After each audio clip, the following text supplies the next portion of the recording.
Hello, everybody. Welcome back to BitsCritsandHalfwits Campaign 2, The Tides of Magic. We are finally back after 3 months, but you know what? The last BCH campaign started during Pride, so why wouldn't this one? Right? Oh, true. Slave. We have a bunch of players with us tonight, some of which will be making an appearance in our regular game, and some of which are NPCs, and I'm not going to tell you which. You're going to have to wait till the end of the session to find out. But first we have Bo Kalis, the Fire Ganassi sorcerer from Silvinaria, played by... Hi, I'm Dreamy Newt. I use any pronouns, and I'm Bo Kalis. Oh, my beloved. He's dumb as hell. Why are you and hot as hell? And then we have Nimvari, the Warforged wizard from Zraya, played by... It's me, the Sky Tea, and I'm playing Nim. Huzzah. Next, we have Talia Blackthorn, the Tiefling Reaper from Eureka, played by... I'm Snyder Girl. I go by she, her, and I play Talia. And last but not least, fresh from the first campaign, we have Karakareem, the Furbolg Now Nothing from Elenia, played by... Hello, it's Terminian Link VT. Alright. And I'm doing great. Yay! Woo! Where our story begins. It begins with Karakareem. Karak, you did what you always said you would. You laid your weapons down, you rebuilt. In the quiet years that followed the loss of magic, you made a life in Zraya, settling in amongst the high white stone buildings and strange elven architecture. You and Lorik raised 2 children of your own, smart, capable, and delightfully defiant.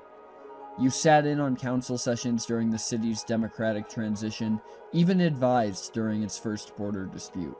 But mostly, you stayed home, you taught your children to hold a pen and how to lead only after they learned to plant a tree. The city prospered, you healed. And yet, something in you never uncoiled. You kept your armor oiled, your travel pack hidden under the stairs. You chose your house for its proximity to the gates. You smiled, but never fully turned your back on the past. Recently, that old instinct, the one that knows when war is coming, has stirred. You don't know what's wrong yet, but something is. Something small, distant, but getting closer. The kind of thing that starts as a dream, the kind of thing that never stays as one. As you're thinking about this, sitting at your desk, listening to your children play in the room behind you, there are 3 sharp raps as there are knocks on the front door of your home. Karakareem, what do you do? Karak gets up from his desk, a bit slower and hesitant. Approaching the door slowly and cautiously. And I'm assuming that is there a way to see who might be on the outside without opening the door? It's your house, is there?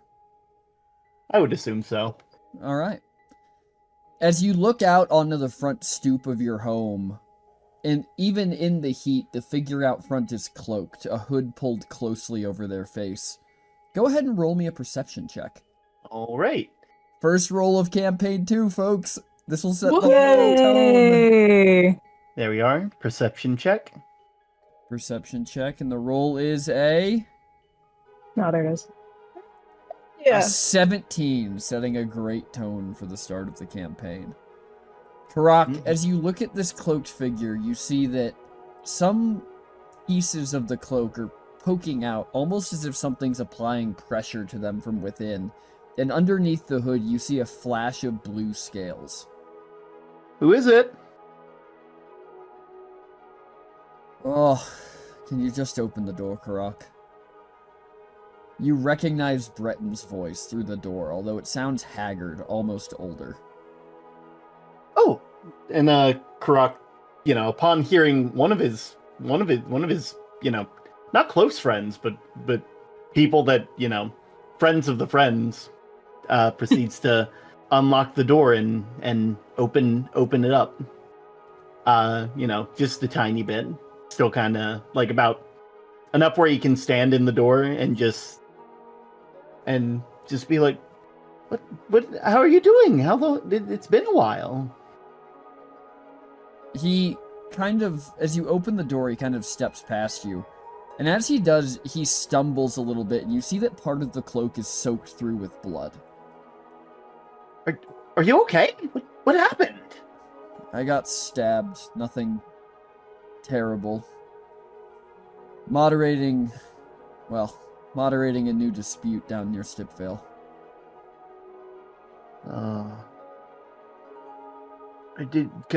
Go rest, please. Just let me find something to help you with that. And Karak is gonna look around for some like bandages or something that they can use because Karak, you have 2 children. You have a healthy amount of medical supplies in every room in this home, either due to your own paranoia that something will go wrong, or just the genuine chance that it might. Mm-hmm. You quickly grab some bandages and bring them over to him. And as you look at the wound, it doesn't appear to be healing, which you know isn't the case. You've seen other perpetuals over the years. You've seen Newson, you've seen Allrond. Anytime they get injured, if they get injured at all, they heal almost instantly. Is everything okay? Something wrong? Yeah. Fought a group with weapons I hadn't seen before, but, strong body, strong mind. Their training strong body. was beyond reproach, truthfully. Their luck, less so. It's concerning, to say the least. I'll be honest, I didn't quite expect, Anyway, tell me more about this. What exactly is... I'm sorry if I'm just very... I was traveling through the Mellowland and they came out of nowhere, like shadows. The first one got a blade through my side before I could react. It was all I could do to shadow step to here. I mean, I'm surprised you chose here. I mean, I don't really have anything that anyone else wouldn't have. Why not one of the other? Why not Newson or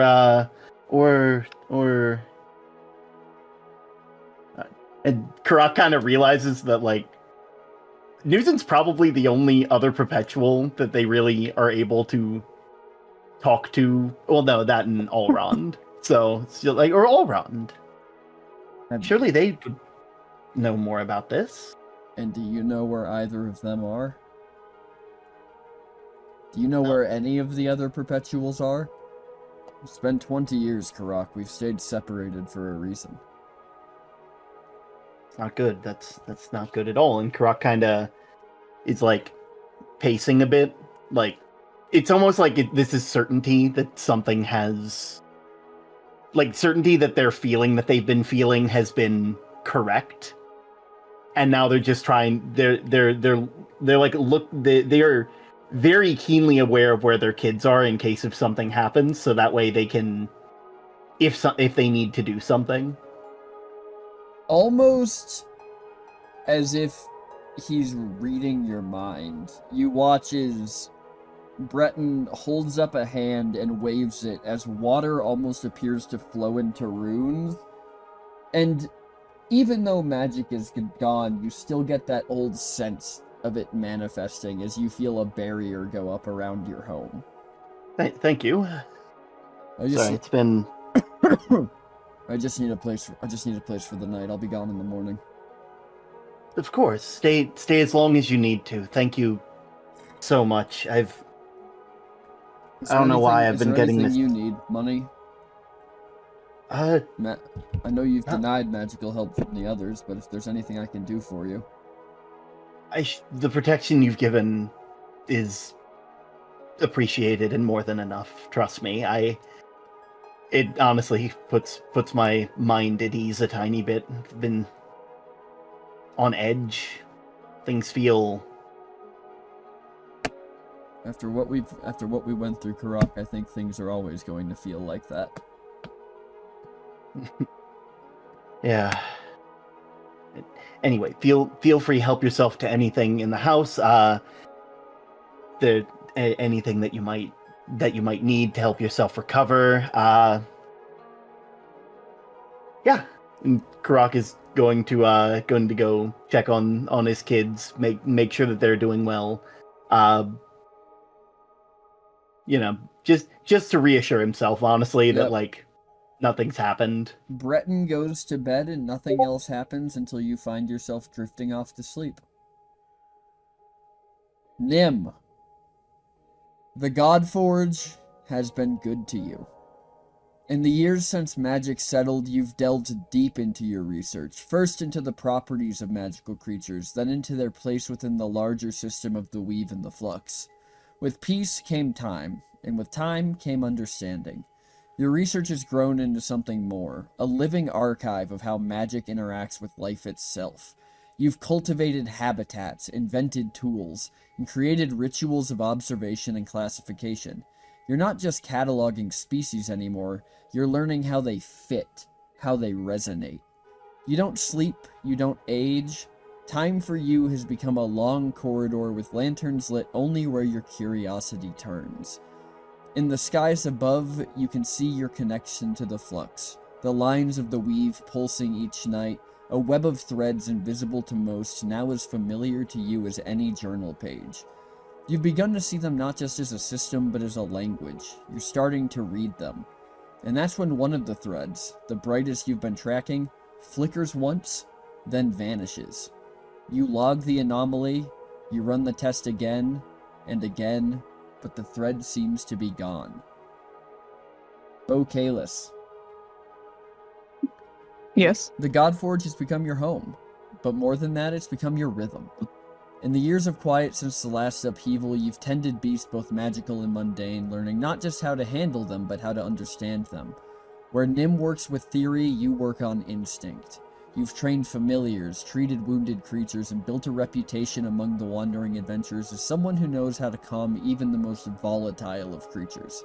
You've helped Nim more times than either of you would ever admit, wrangling beasts out of spellbound mazes and sketching their behaviors as Nim sketches them.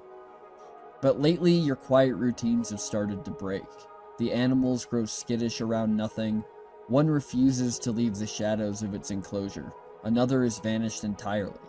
You've kept a journal of their odd behaviors, and it's grown longer by the day. You've been watching the sky too, watching those same lines radiate, and it's almost a feeling more than anything one night that causes you to look up and see what's missing. The two of you are both in the town of Loybel. You can speak to any of the NPCs you know to be there, or you can find each other. You would be aware at this point that both of you are pretty deep into the flux magic. Yeah, I think Bocalis would probably be searching for Nim because he sees Nim as a very, intelligent person. So whenever he comes across something that he has no fucking clue what's going on, which is most of the time, he's probably going to Nim. Nim, where would Bocalis find you? I think that with a sudden change in the flux and the threads, despite having checked over and over, she would be running through different theories, trying to figure out what could have possibly happened to just fully snuff out a thread of magic, because it seems impossible. I think she'd probably be with her manticores, because I think I imagine that she likes to bounce ideas off of them as she's working, because that's sort of the origination of her interest in the flux and the strange magics that happen in the Godforge. Despite whether they can actually help or not, sometimes it helps her process through her own thoughts. So probably sitting surrounded by all of them. Bocalis, that is where you find Nim at the top of a hill in one of her preserves. Bocalis, like, kind of jogs up and is like, "Howdy, Nim! Nim! Hey! Howdy, Nim! Nim." As you say her name, I think she will just like, she kind of like holds up a hand as she's like finishing writing something out before she looks up at you, and sort of cocks her head and just, "Oh, Bocalis, how can I help you?" Bocalis is kind of like hands on hips, like leaning down. He has that like suspicious look on his face, narrowed eyes, and he's like, You seen anything weird lately?" Well, yes, actually. That was what I was just writing about, as she kind of like tilts her journal, which I think at this point, I mean, is many editions of journals from what you knew her to keep when they first arrived at the Godforge. Now it's been like 10 years in the Godforge, so it's pretty much a full archive of everything Nim has found living on this island. But she turns this tome to you, this like monstrous, like exactly what you'd imagine a wizard's tome to look like. It's got extra papers hanging out of it. It's somehow like looks both chaotic and organized in that way that when you look at it, you're like, that probably makes sense to Nim, but I feel overwhelmed just considering looking at this thing. And she points to it, or as she always does, I think, with you, as if you would understand what chaos she has written here. And she's just like, "Yes, I was just tracking. A thread of the flux seems to have completely vanished, and I was certain that was not possible. But I keep looking for it, and I keep tracking, and I'm comparing it." And she like flips like a chunk of the book back to a separate like drawing of just the most chaotic drawing of lines that looks like a child scribbling, and she's like, "Right here."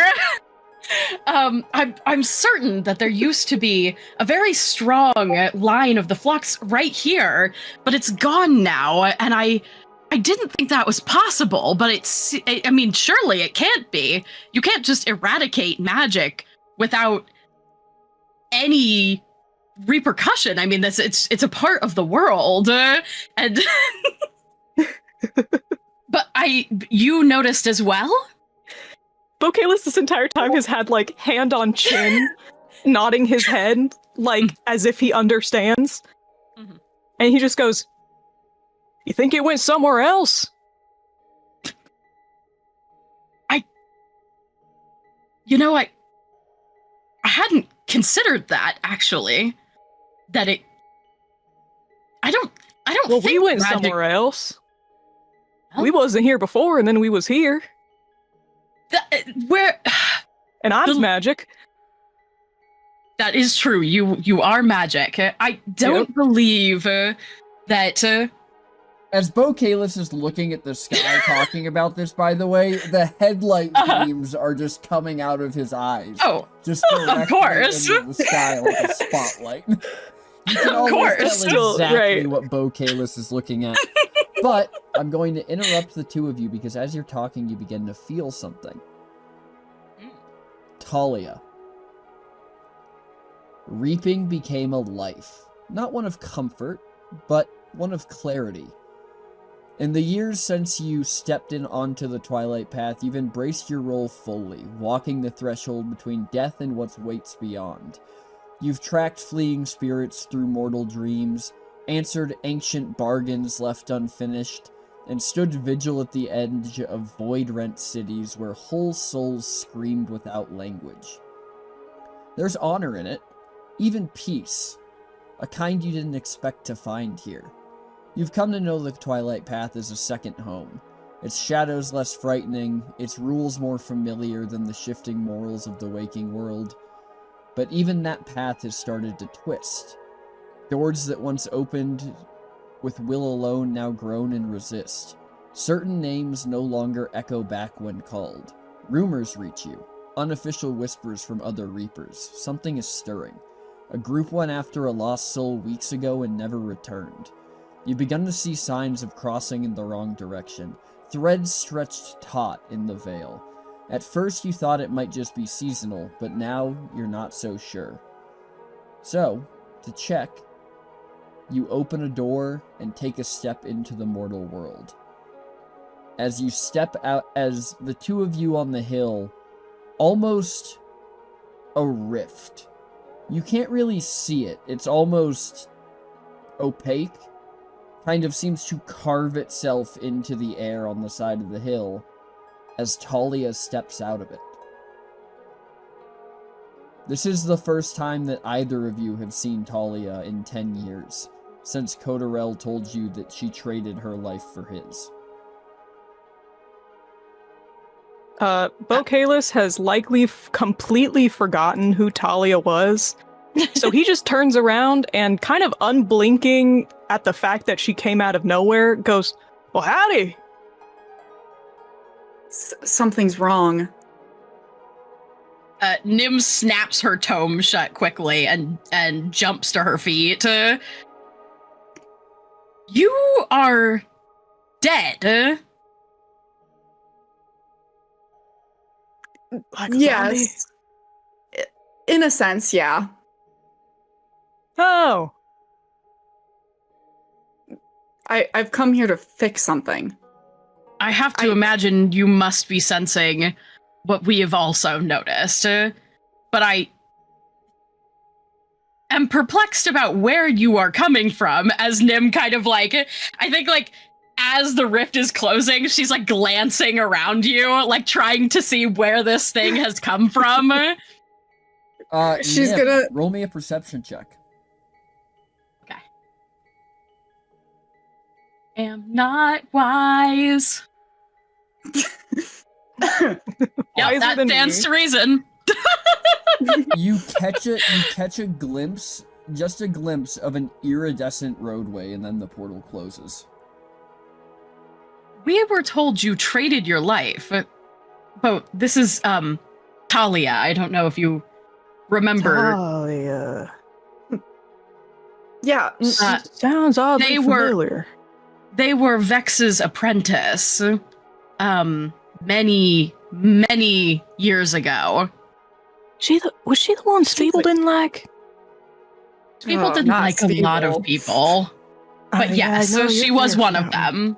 Okay. Howdy, I'm Bo Kalis. He just walks over to give her a handshake. Nice to meet you. I'm Talia Blackthorn. Nice to meet you. Yep, weird stuff going on around here. Do you try and More shake than Bo's usual. hand? Did Bo offer Yes. his hand? Then yes. When you go to grip Bo's hand, your hand passes through it. Oh, sorry. Forgot about the dead thing. Darn. Yeah, no, me when too. it passes I didn't mean to through- apologize. When it passes through Bo Kalis, your compass glows. Oh. I see. Interesting. That's normal, or maybe not normal. I I'm don't sure it's fine. Nim, It's is this never normal? happened before. Nim, you would I- know. You would also know. You've cataloged Oh, yeah. every spectral spirit on this island during the fall, and you've never seen that happen before. And you've been hit by many of them. I imagine like a cartoon, the moment you all like attempt to touch hands, Nim just like arises from nowhere, like looking at your hands with like rapt fascination. The book is back out and open. She is scribbling incessantly. She's circling. She is like, she's now like full on research mode. This is a whole new dimension of possibility. Oh yeah. She's like taking her quill and like passing it through like your arm, Talia, like at the shoulder. Oh, This- your quill. When your quill hits Talia, it applies pressure. Interesting. Scribble, scribble, scribble, the scribble. minute you try to touch Talia directly, your compass flares and she passes through you.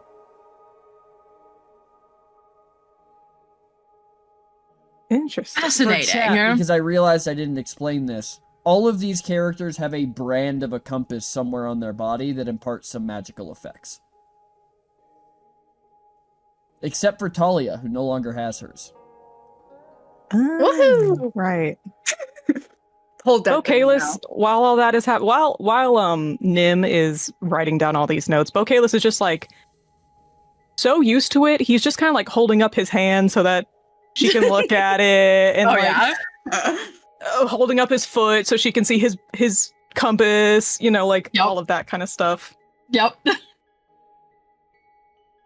As this is happening in the Godforge, back in the waking world, Harak, you are heading to bed. As you drift off to sleep, you find yourself kind of on a flat plain. It's strange, almost. But as you look around, you realize that you stand before a tower. It's always the same, twisting upward into a sky that's the wrong color, built of stone and memory. You hear Mog's voice, borrowed from the voices of others, as it settles across your shoulders. Wake them, bring them, plan begins. Behind you, you hear a sudden change in the pressure of the air. Back in the Godforge, as you're taking notes, frantically researching Nim, you're all looking down, watching this interaction, and when you look up, standing before you is Grimshaw, all 12 feet of Scarecrow, as he holds out a hand, and you all hear in your head a voice that, in these last few years, you've begun to hear and become familiar to, but Talia, you're hearing for the first time. Message. Come. As he holds Anything out for his you, hand Grimshaw? for you to touch. Immediately, yeah. Anything for Grimshaw. Bo just wants an opportunity to hold his hand. Absolutely. I'll follow suit. Nim's gonna like finish frantically scribbling out what she was scribbling, then finally look up and see Grimshaw and be like, oh, and see everyone like touching his hand, and she's just like, oh, yes, of course. And then just puts her hand in. As you all touch Grimshaw's hand, the air around you distorts, almost like your minds are being pulled somewhere else. This is a familiar sensation for those who have interacted quite a bit with Grimshaw, and Talia for you because you're a Reaper, so this shouldn't surprise any of you, but you know you're being pulled into the dreaming. Something that Nim, you can only do if Grimshaw touches you. Mm-hmm. And as you're pulled in, you all hear different words. Nim, you hear Mog's voice. Thread gone, door opening, return. Bo, you hear the same, coming undone. Find Karak, bring me back. And Talia, you hear, path splintered, needed, bring them in. As you all find yourself standing on that same gray plane, the sky above rippling purple and red and orange and yellow, the tower rising above you, and in front of you, just beginning to look back, a very concerned-looking Furbolg. So, Karak, if you want to describe yourself for the first time, and then we'll have the rest of them do the same. So, Karak is a relatively average Furbolg, except... Are you still blue? Actually, yeah, now that I think about it, because magic stopped, those effects never concluded, so... Karak's actually not an average Furbolg. They have a slight blue tinge. I believe that one of their eyes has been stoned over. And there's also tiny little yellow scales that are just randomly peppered around. And Karak, very, very concerned. Someone who looks very concerned, but seems very used to being concerned about things, if I can put it in that way. Guys, I just realized I just realized in the course of 3 arcs of a campaign, I managed to turn Karak from everyone's favorite puppy into the stray cat you find in an alley. Every single time the world needs saving, Karak is brought in kicking and screaming. Karak, as you look back, you see 3 figures arranged, and Bo, we'll have you describe yourself first, because you're probably standing in the front, because you were the first to touch Grimshaw. Karak's Awesome. getting blinded immediately.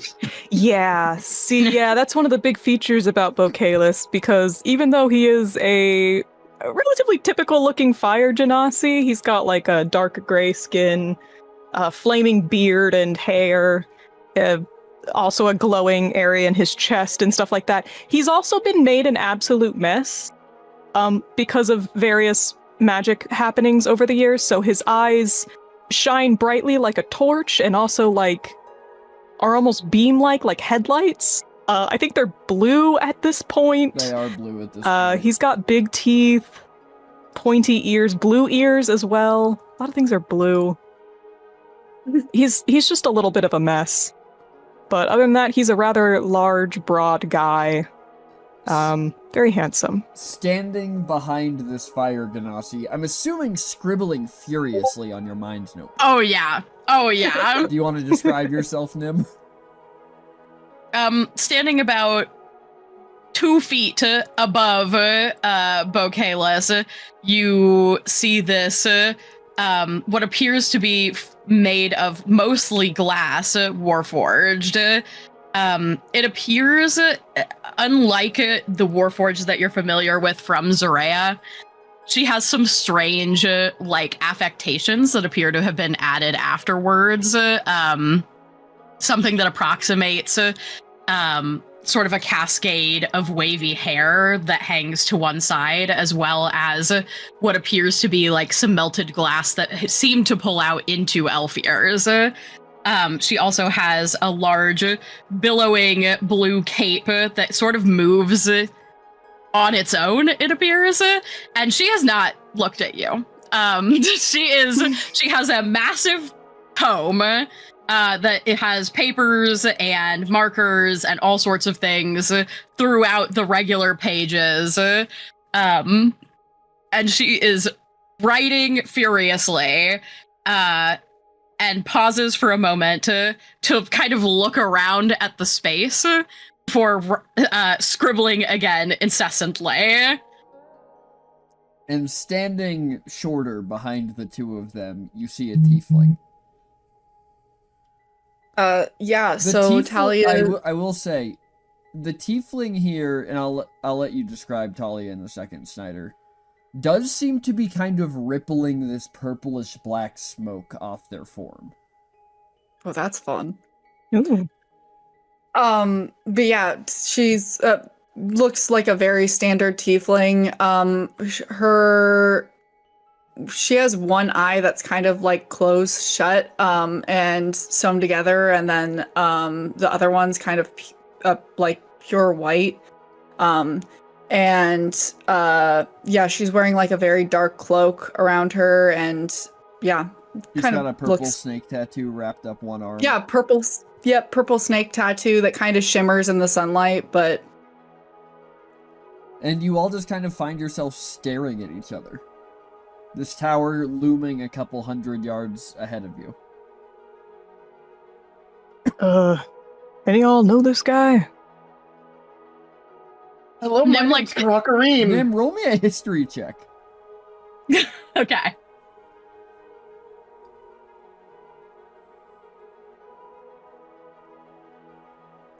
You do know That's a the 20. name Karakareem.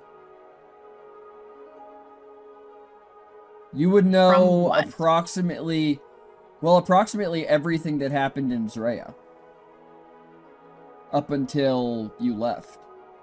So I would say you left right before the conflict in Zorea, right? Or right after? Which one? That's a great question. The party fighting the cult. The World Tree Church fight. It would have been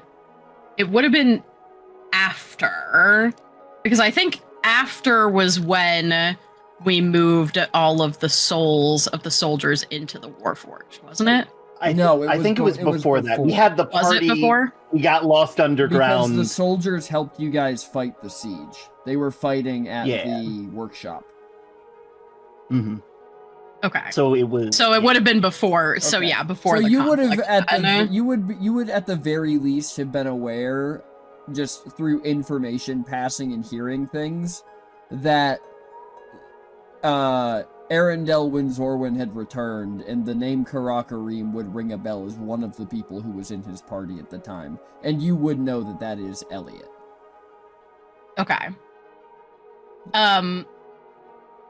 I think at your name, she would pause writing, look up, snap the book shut, and like kind of turn herself to the side to slide between the two others and take a couple steps forward and lean forward heavily to look closely at you in a very like no understanding of personal space.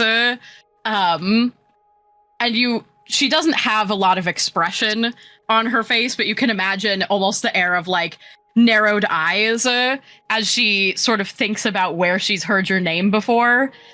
And then she stands up fully and says, "You were an affiliate of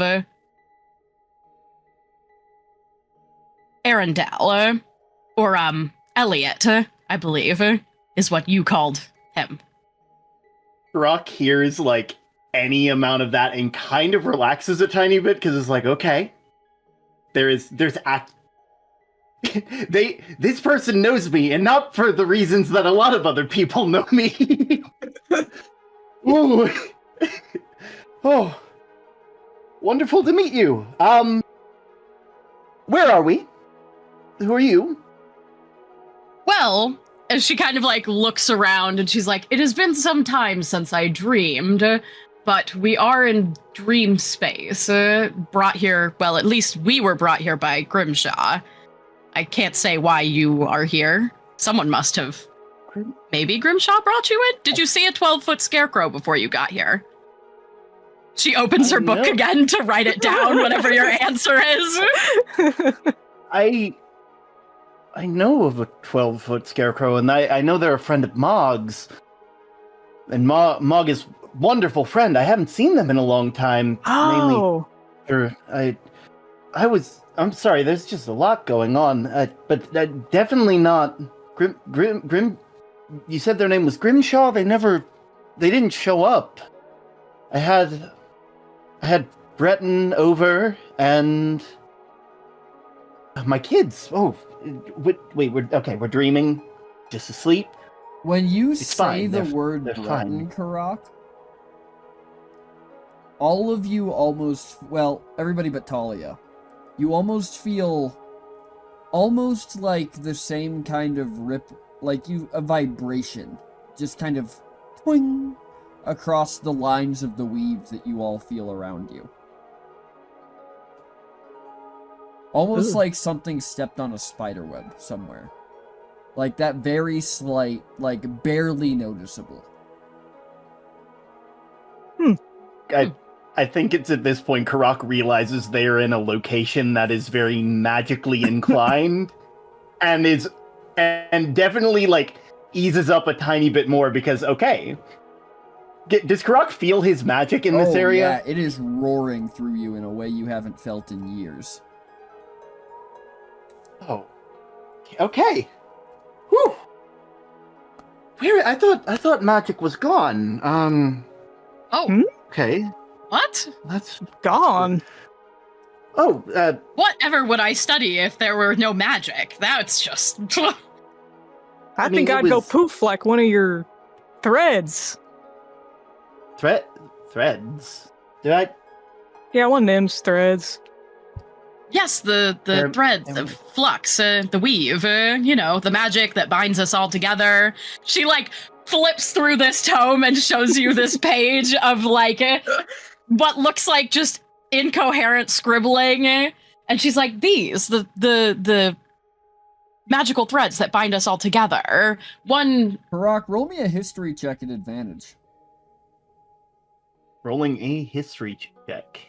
If my character page will stay up. We can hope. Oh. You cannot remember where, but you've seen these lines before. Where have I... Huh, okay. You Well- said you don't have magic anymore. Guess that could... You can't just get rid of magic. Wait, I mean, our plane has no magic? it's less that... How did we put it? It's not that there's no magic. Like, things that are magical, like the Warforged and different beings like that have been... Oh, like, the magic that is there has persisted, but in order to recover from all of the war and the fighting and the gods and the... Oh, God, a lot happened in that week. Oh, God. But after all of that, it was a very stressful week to month when all this happened. But in order to allow the realm to heal, I guess Elliot's plan was to put like a stopper on magic temporarily. Something about keeping it was a lot, and it's been about 10 years since that happened. God, time flies.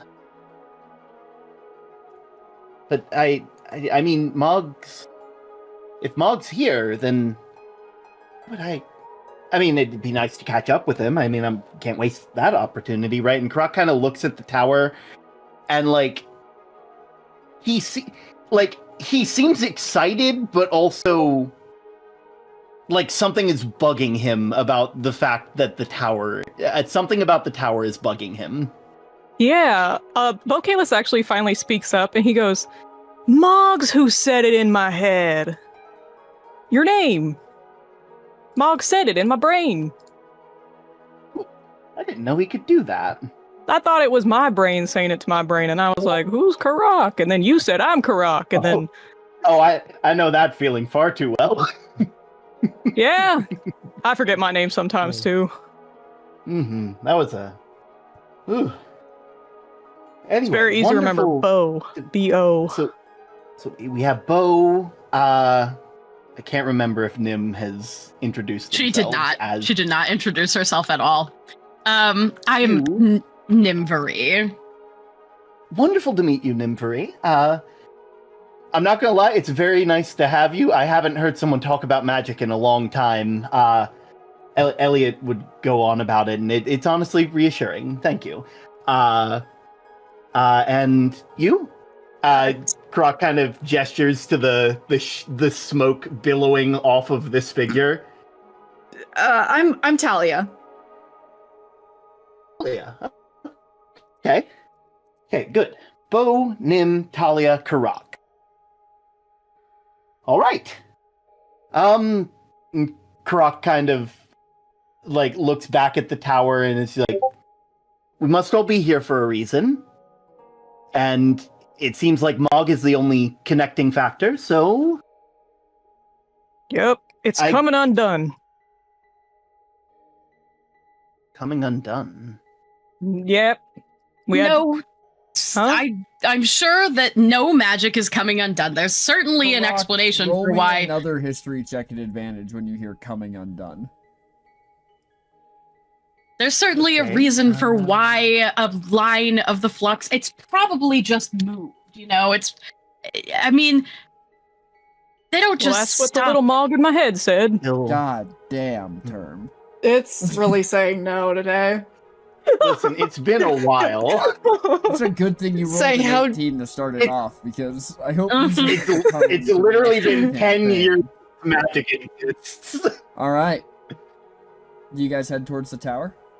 I suppose so. Standing on its three big stilted legs.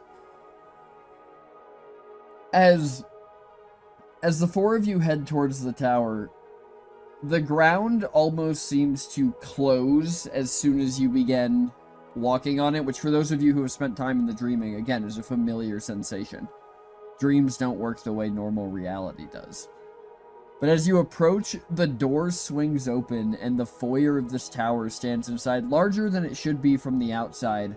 Just a massive workshop, kitchen, just every tool set you can think of has a workbench in this space. And running between it all is a small hooded Kenku, just grabbing beakers and putting contraptions together and just running back and forth from all these tables to what seems to be some sort of giant pylon in the center of this tower that disappears into the ceiling of the floor above. And as you all enter, this Kenku does not even stop and look up at you. Howdy! Howdy! Howdy! At the Long howdy, time no see. At the howdy and the long time no see, Karak, you are faced with the very similar, familiar sensation of suddenly having a shotgun pointed at you. As Mog just turns and lifts us up, and Mog seems frantic, eyes wide, like back and forth, kind of twitchy. It's all okay. Bat, remember, Bat? I'm pretty sure I let you know, Bat. He's not here anymore. It's me. I found the Karak! What you mean? The one that you said in my head? Mog, Did you not call for us? Mog not, but Mog did. Come look. As he kind of like gestures for you all to approach this pylon. I go over to the pylon immediately. Nim is, as usual, scribbling and walking.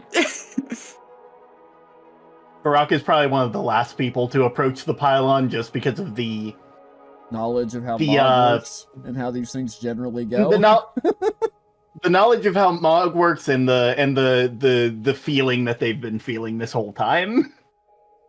Mog kind of gestures you all around and he goes, and on one side of this pylon, just frantically scribbling, is a typewriter. As just pages are flooding to the floor, and Mog's reading them frantically and goes, might be same thing. 2 days ago, Mog start getting messages. Messages about what? Messages about end of world, but not what most interesting. What most interesting is who messages from. Okay. Who are the messages from? Thank you asking. Messages are from Mog. Wait, huh? Wait. There's 2 of them. There's lots of Mogs, but only one Mog at a time. Well, So, apparently not. if Mog not summon you, then maybe Mog did summon you, same way Mog summoning Mog. Huh? Hold on. Oh, huh? Oh, wait, I think I get it. Maybe. Nice. Can you explain it to me now? Well, if it's about... This Mog didn't summon us. This Mog didn't, but they will, because it's about the end of the world. Oh. And the end of the world's still alive, right? The world is still good, right? My kids are safe, right? Yes, world not end yet. You asleep. If your world end, we know. You go poof. Wait, when's world supposed to end? Mog not know. Mog not know when future poof. Mog send messages from. If future Mog. Could be sideways Mog. Oh. Much to think about. Yes, you remember Karak when in fight you pull other versions of you. Yeah, that was useful, but also very horrifying, unnerving. Very happy. I'm very happy it doesn't happen anymore, but also kind of sad because he seemed to be growing. It's weird. It definitely There's a lot to unpack there, and I don't think we have time for that. Yes. Anyways, not important. What important is you here. So how you all get to dreaming? Grimshaw. Grimshaw. I went to sleep.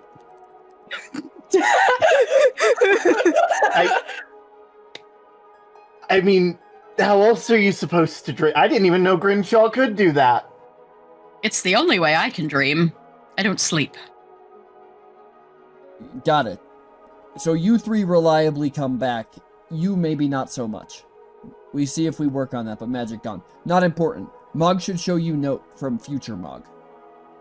Mm-hmm. As he kind of like rifles through this page, and you see that like 90%, it's all written in commons, you can all read it, but like 90% of this is like a word here, half a sentence there, and then there's one and Nim, you can see where Mog is like carefully cataloged and circled and underlined and figured out what went there, and at the bottom is a neatly formed message that says this. And this is going to be weird for you all, because Mog is an intelligent being, so writing is not how he talks. If you are reading this, then I am still alive in some strand, though not for long. I do not know which version of me you found this through. Perhaps the one who remembers laughter, perhaps the one who has a mouth left to scream. The world will end, not in fire or silence, but in imbalance.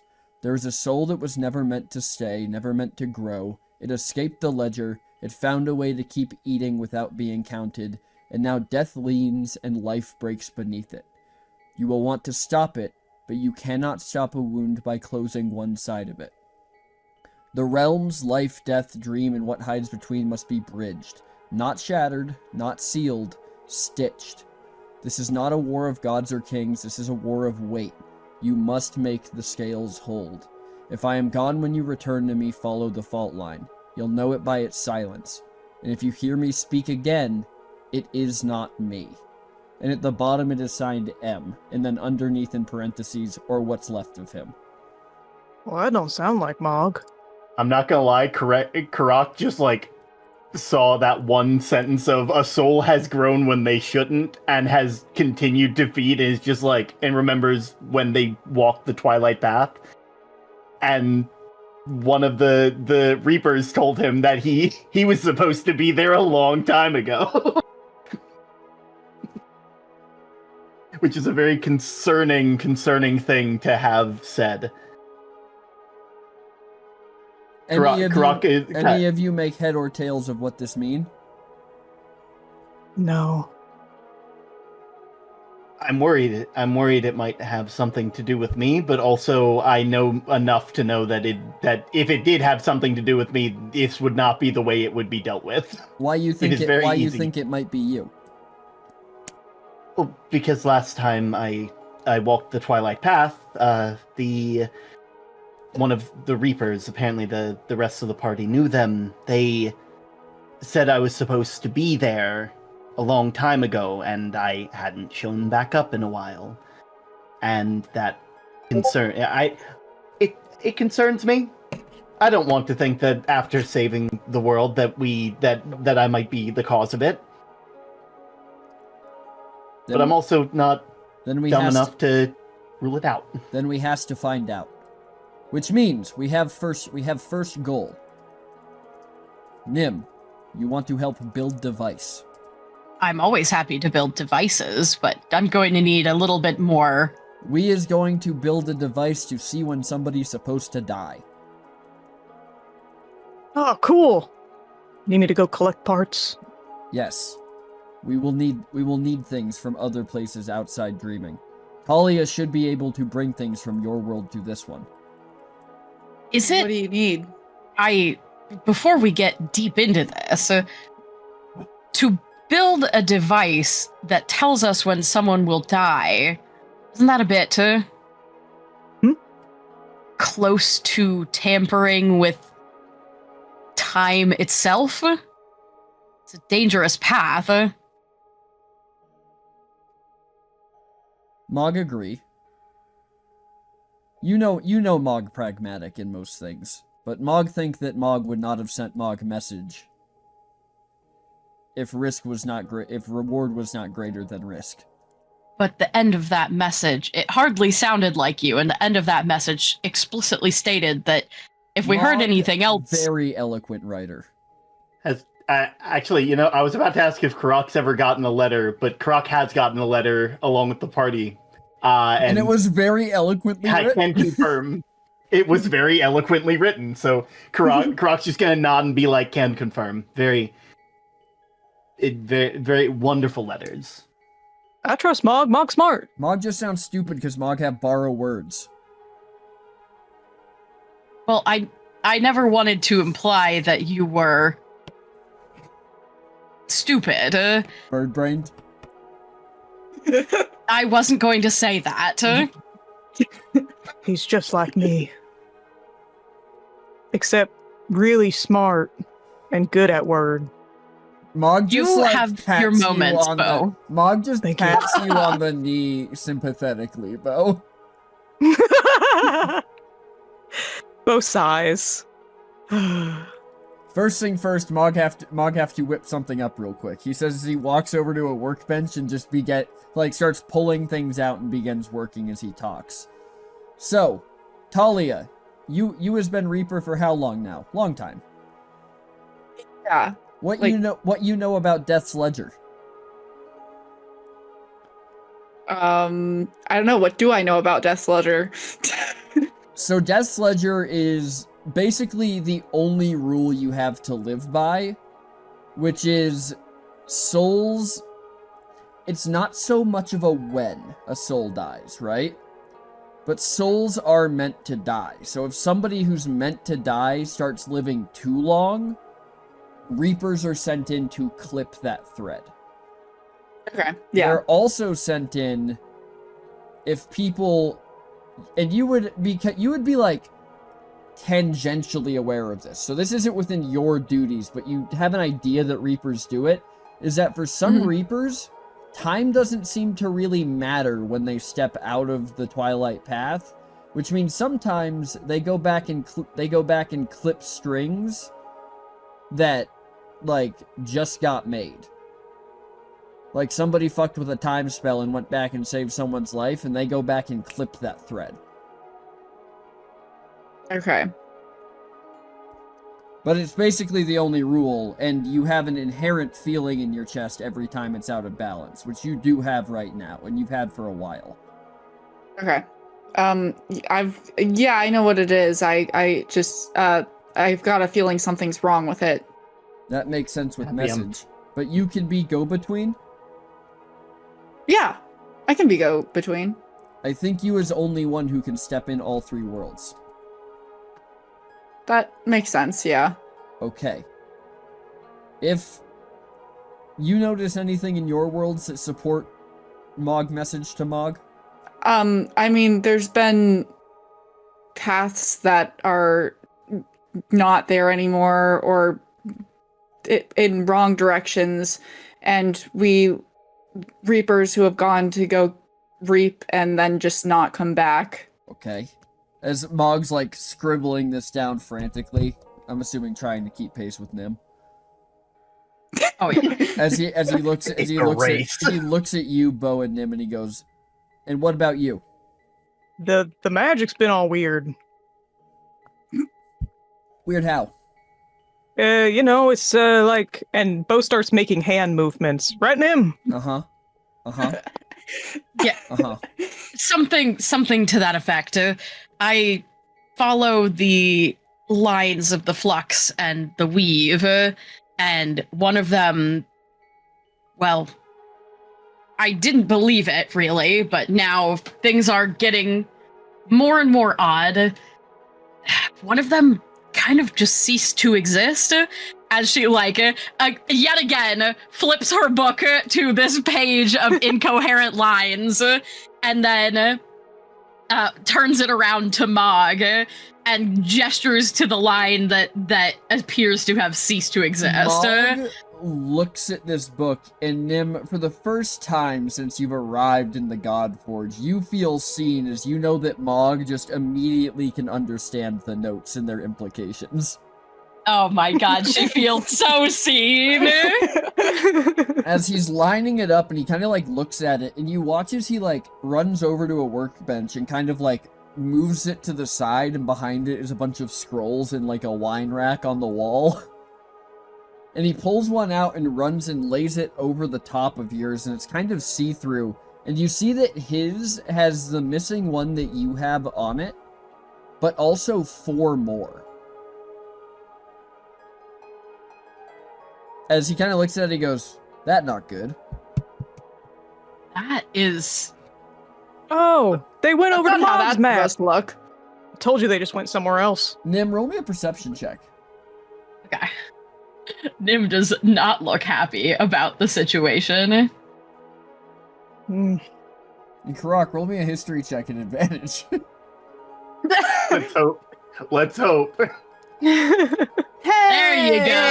There you go. Yay. Bad perception for me, though. Mog just had to be there. So, Yeah. Nim, with a perception of 8, you do manage to make out that one of the 4 dots that isn't on your map at all, right? One of them is named Eureka. Mm. And Karak, with an 18, you finally realize where you've seen these lines before. You saw them in the sky over Elenia on the night that Mog broke the lock. Wait a minute. I've seen this. This is when we broke the lock. This is okay. But these are. What does? I mean, I don't know what it means, but like it sure as hell is important. Map of planes. Okay. Yeah. Each light a plane. Magic go between them as doorways, connect planes to each other. All in Waking World. As he kind of looks at you, Nim, and he goes, "You seem concerned." As he kind of like waves a hand in front of your face. Yeah, Nim obviously doesn't have many facial expressions, but she kind of like, I think she kind of like brings her hand to her face and sort of you hear kind of the light clinking of like glass against glass as she does sort of a motion that like rubbing the bridge of her nose, essentially, something that she's kind of carried over from life in a flesh body. And she's just, these things don't simply cease to be. I knew I saw one vanish, but magic doesn't simply cease to be. The flux doesn't just go away. And your map looks even worse than mine does. That's true, but Mog erased those 4. Why? Because planes were disconnected that should have been together. So, good news is Mog does not think magic is disappearing. Bad news is Mog thinks something is smashing planes together. What? Huh? How does that work? Somehow I do feel better about the fact that my understanding of magic is not inherently incorrect, because No, I was correct You have that- good notes. Annotation's very nice. Thank you. Ugh. I mean, She like just takes a moment to like soak that statement in. He kind of like leans in, he looks at it, and he goes, "Is this subtext Elvish translation?" Yes, it is. But I mean, it's very smart. Thank you.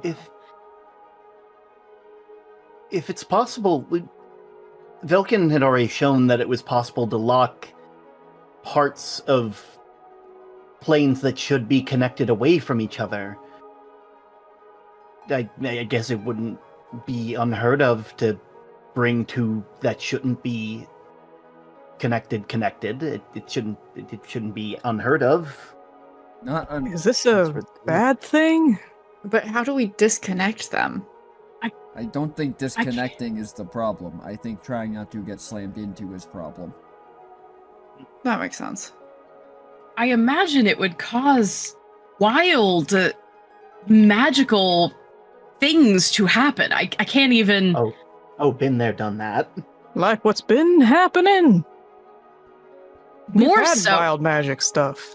Well, yes, we've always had normal wild magic, but no, even... I meant like the ones that are happening right now, like the wilder magic, not like me.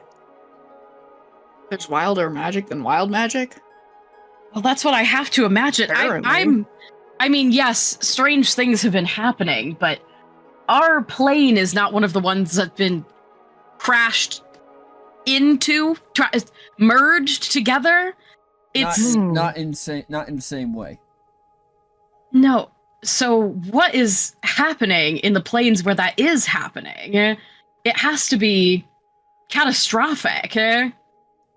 We can look. If I want to see. I do echo Bo's sentiments. I would also like to see. Absolutely. It's been a while since I've seen the observatory on. Okay. As Mog just walks over to what appears to be an elevator and gestures for you all to join him. I follow. Yep. Grok follows as well. I skip on over. All right. As you all get on the elevator, he pulls this lever, and you go up through a couple levels, and you see that this pylon that he's receiving messages from reaches through the entire thing, where it connects to the top to the telescope for the observatory, which Mog walks over to and just begins turning dials as it shifts into position at where you know in the sky would be Nim, that missing piece of the chart. As he kind of looks at that spot and he goes, okay, as expected, no plane. What was closest line on your map? He asks as he turns and looks for your notes. She will place her. I guess I don't know if there's a table so much as she would just kind of crouch down and lay hers out on the floor, and follow the missing line to, and then flip frantically, essentially flipping between her index and the lines of whatever she had connected that line to, until she finds the right spot to. All right. As you get it into position, Mog begins to align the telescope, and you watch as he hits a couple buttons as almost a magical, a mist begins to fall in a wall, and then almost an illusion is projected on it, and you know that the illusion in the mist is what the telescope is seeing.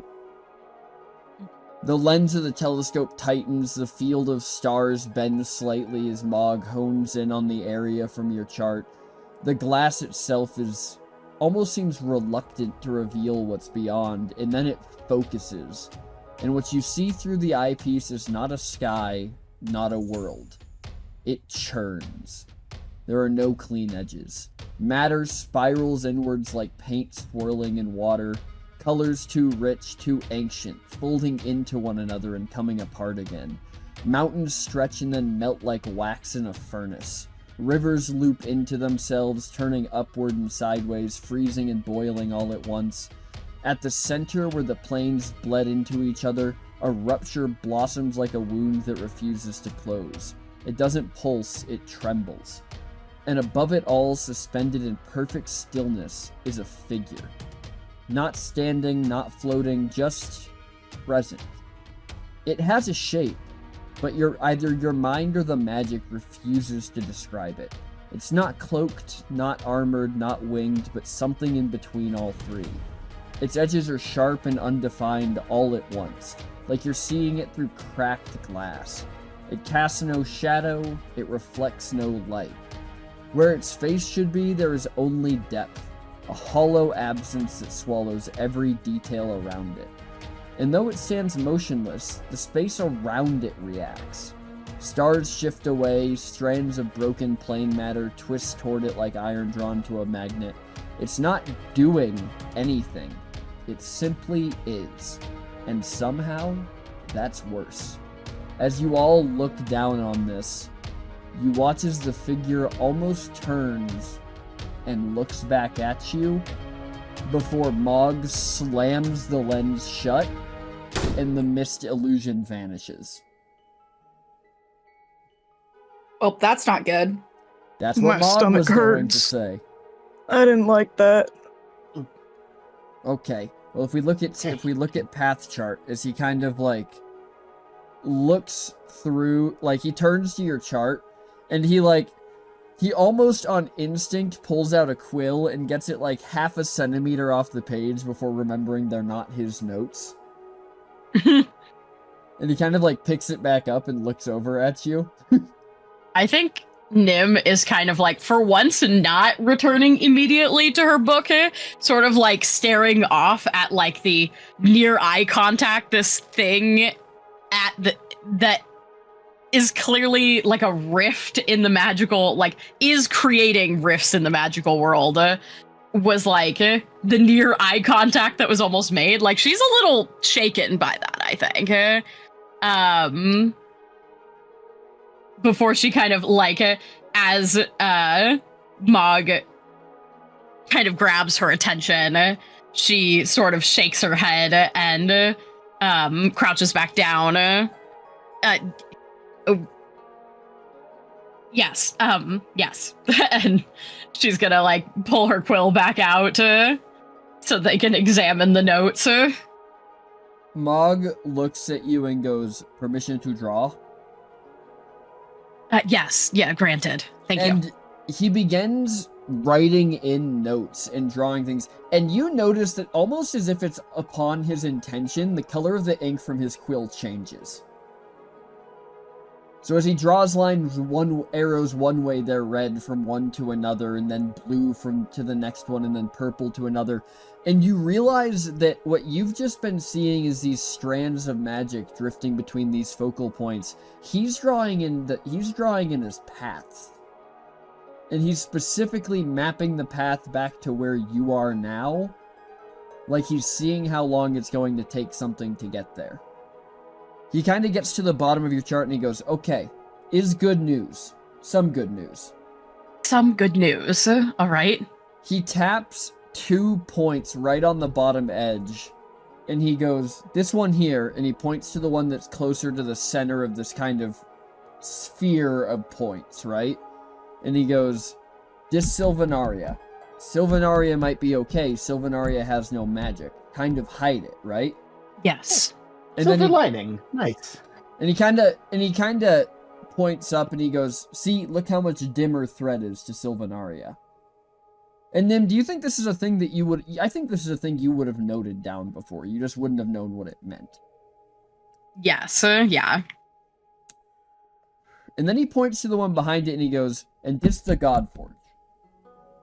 Which means we hiding behind them right now. For now, we have wait and watch. I will work with you, Nim, to build device to track age. If we can find missing soul, maybe we can stop early. But Yes. Mog can't say how much time we have until this thing eat another plane. Then Mog know how fast it's moving. Karak is kind of like... It is like a look on his face that like no one besides Mog probably would be familiar with. But for all intents and purposes, Karak is in his brain right now, like organizing things on a mental shelf, just like, this is what's important, this is what we need to do. And like he gets to the how to keep his family safe, and like, you know, kind of comes back to and looks at Mog and goes, "So what should I do? I know I anything to make sure that the people I care about are safe, obviously. I only just got to relax a tiny bit. I'd hate for anything to happen. I just need you watch, Karak. If a lost soul hiding somewhere, it probably hiding on your plane. Need to find Makes it. sense. Which is I can hard. do that. Because you look for anybody still exhibiting sign of magic. I mean, there's a couple people like that, but they're like People we don't know. okay, good. Whew. The Perpetuals should still have their magic. We shouldn't tell them yet, though. Wait, why? It's kind of their... Isn't this, like, their job to make sure things work? Right now, only advantage we have is that this thing can't see plain. They start using magic. Well, you may light up bright. Yeah. Yeah, that makes sense. That way... Karak kind of thinks for a second. Breton told me when they visited before I showed up here. They told me the Perpetuals haven't met with each other in about 10 years and that they're keeping separate. You don't think this might be why, do you? Probably not why. Maybe they feel, but this recent. This happened within last few hours. Maybe they feel resonate, but maybe they just stay separate because, well, power draws bad eyes and too much force. Just because magic gone not mean there's still not strong things in your world that would love to capture something that live forever. Huh.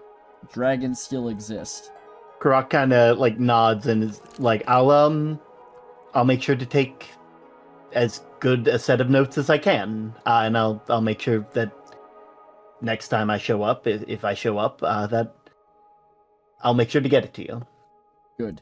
Like, Bocalis, Mog have special project for you. All right, what you need? He kind of like gestures for you to step away with him for a moment. Bocalis follows. You still have Basilisk and Loibel? Does he? Absolutely. Yeah, of course. Good. Mog need you to start coming up with plan to petrify all adventures in Loibel. Okay. You have no question? I figure it's probably for their safety or something, right? That's why you best assistant. As he like pats you on the shoulder and just, walks, and just like waddles away happily. Okie dokie. Sounds good, Mog. Nim, I reach out to you in dreaming and we build device. Probably half build in your world rather than here. Okay.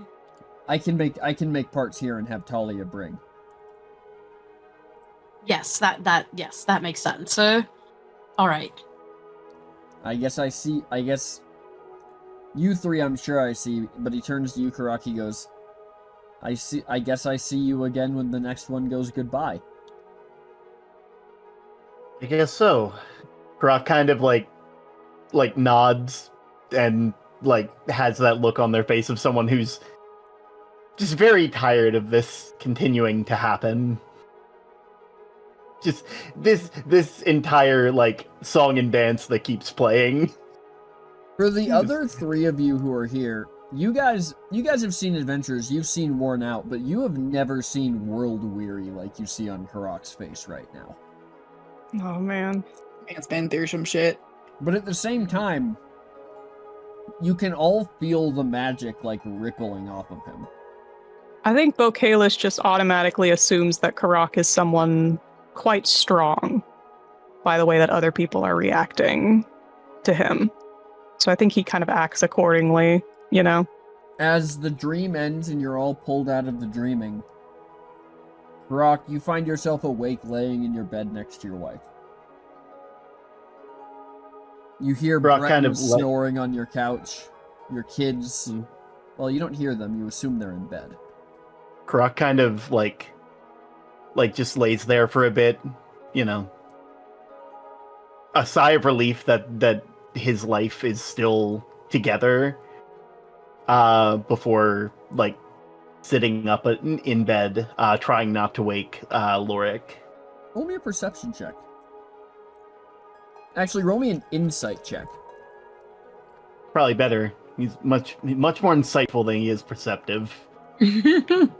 Speaking of, You just, even as you wake up, you just have the slightest feeling that you were being watched. Alarming. Karak kind of looks around, like trying to sense anything that's amiss. Anything magical, even though it's like in a plane without magic existing should be very noticeable. That is true. And yet, as you look around, you find nothing. The rest of you find yourself back on top of the hill. What are you doing? Well, Bo looks over at the rest of them and is like, well, I guess we got some work, huh? Suppose we do. I gotta figure out how to get everyone all petrified and such. You're meant to petrify everybody? Probably just for a little bit. It'll be fine. Oh, it is very like you not to question that at all when it is asked of you. Can always be unpetrified. I suppose, yes, not without difficulty, but also we don't really know much about the long-term ramifications of extended periods of time spent in a petrified state, and... Yeah, but Mom said so. Well, Mog did say a lot of things. Yes.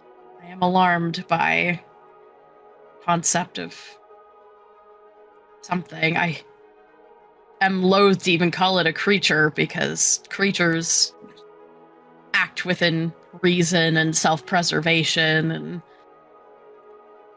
this something consuming entire planes of existence, drawn to the magic. It made my stomach hurt just to look at it. If I can help in any way make that not happen to all of these people here, well, it may just be worth having them be petrified for a little bit. That's fair. Yeah. Or maybe we'll save them a mean death. And I'm assuming everybody begins getting to work. Yes. Time to work. All right, everybody roll me a D100. Oh boy. Okie dokie. One hundo. 8. Somebody rolled 100? 71. No. Did you rolled an 8 on a D100? It has an equal amount of 8. chance compared to every other thing. Don't try to. know. It has an equal amment. Karak. Look, I'm not Right, saying my yeah, root. no, Let's yeah. just. We'll Oh go from lowest to highest. Oh Karak. man. Mm-hmm. A week passes since the dream, then a month, then a year. And you gradually just forget about it. You don't really keep looking for it. You don't dig into things. You hear rumors, of course, of force gathering in the Underdark, the kobolds establishing a new form of communication. But those things aren't really important right now. You know what I mean? Mm-hmm. Nim, you managed to do it.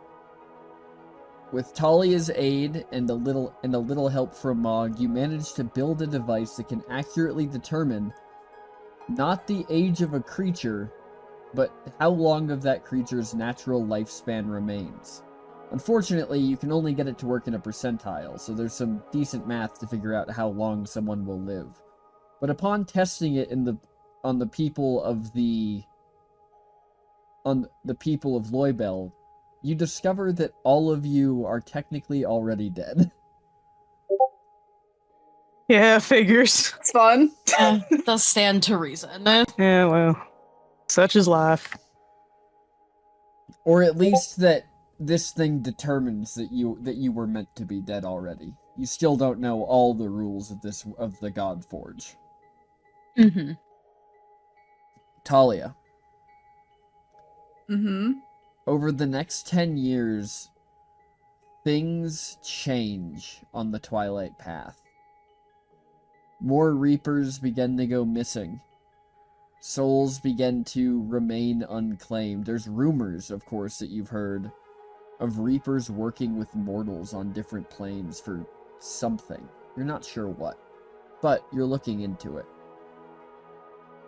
Things are going well, you suppose, but things are changing, and the ripples from a plane disappearing are appearing in the twilight path. Pieces of it are beginning to break. The shepherds are having a harder time navigating some of the dangers on the way to the last gate. Mm-hmm. Bo, it's going phenomenally. You have managed Woo! to freeze and unfreeze so many creatures. But How much time passes for Bo and Nim? it's 10 years Yeah. for all of you. Okay. But your research is slowed a little bit, Bo. Because around Okay. 8 years after you start, Vex and Test disappear. Okay. And then, one night, frantically, you all hear in your voices, "It happening right now. It happening right now." As Grimshaw just appears to the three of you, and Karak, you pass out at the dinner table. Oh no. Right at the dinner table? Man. Oh, face down in the mashed potatoes. Potatoes. Oh man. His kids think it's hilarious. His poor wife.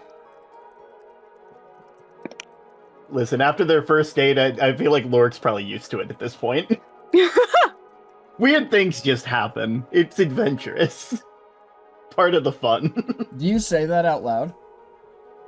Do I say that out loud? Yeah, do you say that out loud as you appear with everybody else in the dreaming? Probably, yeah. Bo Kalis happily thanks Grimshaw, as always. Tucks a little flame hair behind his ear. This time, you're already in the observatory room, as Mog is staring through the telescope. As the lens clears and the image appears, across the impossible distance, a world turns. A full living plane. It almost looks... God, the flat earthers are gonna love me for this, but it almost does look like a kind of a disc floating in the aether. Almost kind of twisting, not really holding any one shape, but shifting as planes of magic tend to do. Knew Elliot was right about the dinner plate theory. You see it through layers of shimmer and heat, like watching a city across water. Cities glint faintly in its night sky, rivers still run, clouds drift slow across its surface. And then, without fanfare, without warning, it begins. It starts at the center. A point of stillness forms in the sky above the world. And then, as if the universe inhales, everything pauses and unravels. The air doesn't explode, it unthreads. You see the wind peel back into strands of shimmering arcane filament, trees collapse inward, not burning, not falling, but curling like dried leaves, stripped of meaning, stripped of life. The rivers stretch too far, then vanish into nothing. Structures, monuments, towers, cities, crack, fold, and sigh into dust. And then come the souls. They rise not like a scream, but like steam from water too long at a boil. Millions of lights, soft and rising, moving with terrible grace into the dark above. You feel them even at this distance, so many lives lifted at once, like pages torn from a book while you were still reading. Magic shudders. The glow beneath the world flickers and dies. Even the ley lines visible only through the lens snap one by one like violin strings pulled too tight as the light in the sky begins to disappear. The world folds inwards slowly, as if the plane itself is ashamed of being seen this way. And then above the cradle of collapse, it appears. That figure. Void-like, quiet, watching. That same impossible silhouette you saw before. No wings, yet it hovers. No face, yet it watches. No motion, yet everything bends around it. Souls pass through it and vanish. Magic drags towards it in spirals, pulled like ink into a drain. It is not the cause, but it is the constant, the witness, the wound's shape. One final surge, a ripple, and the plane is gone. Not destroyed, erased. And you, watching, you remember it, and somehow you know that very few will.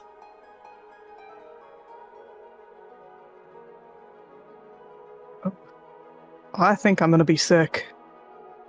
10 years multiplied by the space and the distance between the dreaming. We have 1,000 years. Why is it always 1,000? Numbers work out that way. Maybe it's easy for whoever created the universe. It's a good number. Did you finish? A lot longer than I think I'd live, though. Did you finish the AG thing? Yes, within reason. I mean, it requires a bit of figuring, but it works as Nim goes to attempt to produce this item, which I assume she could have you're capable of brought with her in here. Okay. But we were bringing items back and forth, so yeah. You can, I mean, Grimshaw is like a direct portal, so you can just bring things with Grimshaw. Okay. Really, Term's the only one who can't pass physical items, and Mog technically can't give anything back to you. He has to use Talia for that. It's only information. Yes, your contraption. As he kind of takes it, and he goes, what is it, just point and pull trigger? Or is more it or less. A wand? As he do I have to stick him with it? No, you don't need to stick anyone. It's sort of you're peering through, like goggles. Yes. Oh, as he holds them up to his face, clearly backwards, and goes, they don't work. Nim just gently takes them and just turns them around and places them back in Mog's hands. As he kind of looks around the room and he goes, I'm going to plug this into display so we can see all our numbers. That seems like a good plan. As he plugs it in and you see the numbers change as you see all your time left. I'm not going to describe each one because as soon as you give the fans numbers, they're going to tell me I fucked the story up. So you don't get that. You can all see how long you're going to live. For you, Bo, and Nim, yours seems static. They're not changing. Karak, yours is shifting ever so slightly as time passes, right? Yeah. And Talia, yours seems to be flowing backwards. That's interesting.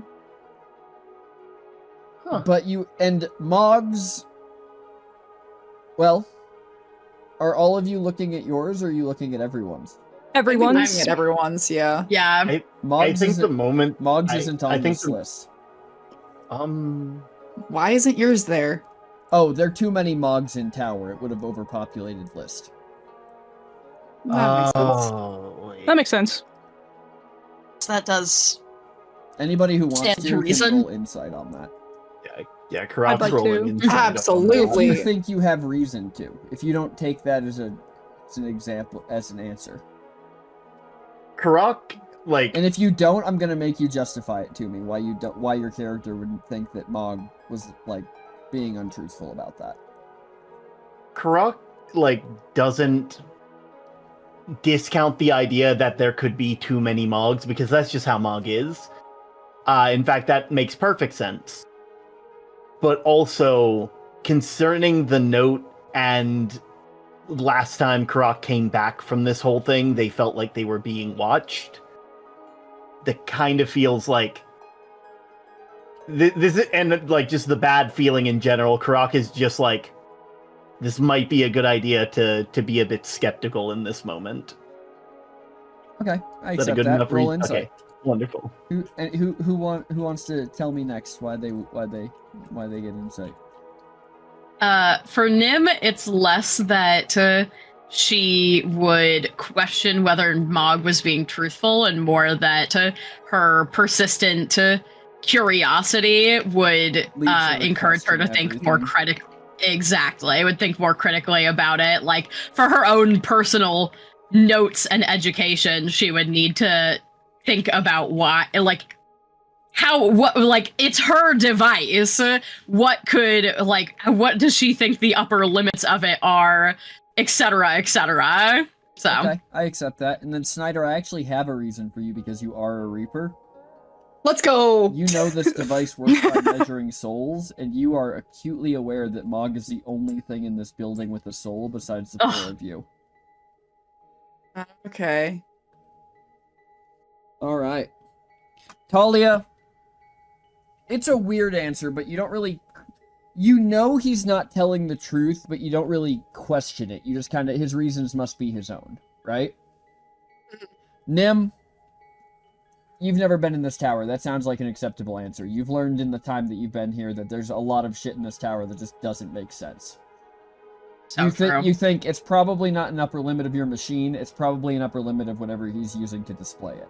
Karak, Mog is lying, and you want to know why. But I leave it up to you whether you question him publicly or in private. Yeah, I think Karak would probably do this in private, just because Karak, even though he doesn't know why Mog is hiding it, he at least trusts that Mog is his friend, and is willing to let them keep their secret if they let them know, you know. All right. So Karak and Mog kind of go off a side alley. And Nim, you notice that although he leaves it hooks up, Mog takes the device with him. And he kind of goes off into this side alley with you, Karak. And he looks at you and he goes, "What's up?" So what's the real reason? You're my friend, and I trust you have a reason, but... He holds out the device to you to look through. Karak takes the device and puts it up to his eyes to see. Mog's bar of how long he has left to live is jumping like it's on a pogo stick. Oh. It's just up, down, all different numbers, all different percentiles, just rapidly changing all the time. Okay. Don't know what means, but not reason concern everyone. Understandable. Considering we're looking for someone who should already be dead, someone who could die at any moment doesn't seem... That's an awful way to put it. I'm sorry. That's an awful way to put that. As in the other room, as you guys are watching it, which one of you guys do you think would be looking at the display the closest? Nim. Definitely Nim. Definitely Nim. You notice as you're looking at the display that Talia's bar slows to a stop and then rapidly begins ticking up. Like Talia. 0? Yeah? Are you feeling quite well as she quickly turns to look at you? I don't feel good we just watched a plane go out of existence, so Physically, not emotionally. Your emotions are not... Well, I guess they could be relevant, but probably not. Yeah, I think so. Talia, as you're looking over Nim's shoulder, you see his year bar catches up to Nim and Bouquetless's, and then all three of them begin to rise in unison. What do you mean by rise? Like get closer get closer to the end. Okay. That's not good. Are you going to tell the people who are looking at you right now what you see over their shoulder? All three of us are rising at the same time. Nib's gonna quickly look back and double check your work, basically. She's not. Think I'm bad at math? She's not lying. You don't. It's strange. They're getting closer to the end, but you're also technically already past it. You know what I mean? Like it's still pushing past that you're ending at the same. Like it's overflowing. You know what I mean? Mm-hmm. This can't be possible. This can't be right. You sure you made the machine right? I mean, I rarely make mistakes. To me, it seems like danger's approaching. Karak, as you're Whatever looking it is, through it's this fine. visor, Mog's bar has now also locked and is rising. Mog, your bar's rising. It's stopped jumping around. It's rising. What does that mean? What does that mean? You're smart. What does it mean? In the nicest respects, Karak. How the fuck is Mog supposed to know? It's probably not good, as he, like, pushes back into the room with the rest of you, and you all just hear Mog say it's probably not good. Yes, we had made that assertion as well, as Nim gestures to all of their bars rapidly rising. Karak looks up at, like, the screen where all the bars are rising to see if theirs has locked in as well. No, yours is not. Yours remains the same. Just slowly ticking. Okay. Game plan. Figure this out. Karak, like hands the device back to Mog because that's where he got it from, and just kind of starts pacing and is just like, okay, game plan. Well, should we take another look at him? The hole, the thing, the tear in reality. What you think, Nim? Bar's already rising. Worth the risk? Well, I mean, I think it can't hurt at this point. Yes, it's concerning. I think we should do it. Why not? Okay, and Mog opens the shutter back up, and you see this image appear, and this thing is just standing in the middle of open space, staring directly back at you all. As you hear a voice ripple across the dreaming, not as if spoken or said, but just as if it had always been there. The words just beyond you hearing them. I see you, little godlings. I am Omen, and I am the last sign. And then all of your bars immediately restabilize as the figure just vanishes out of existence.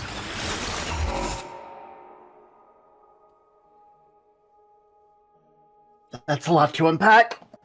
That's Howdy. Godlings. Okay. Well, that's nothing new. That sounds... Holly's gonna like look at the screen and like tap it to make sure they're not moving anymore. I don't even know where to begin with godlings. Okay. It was awfully nice.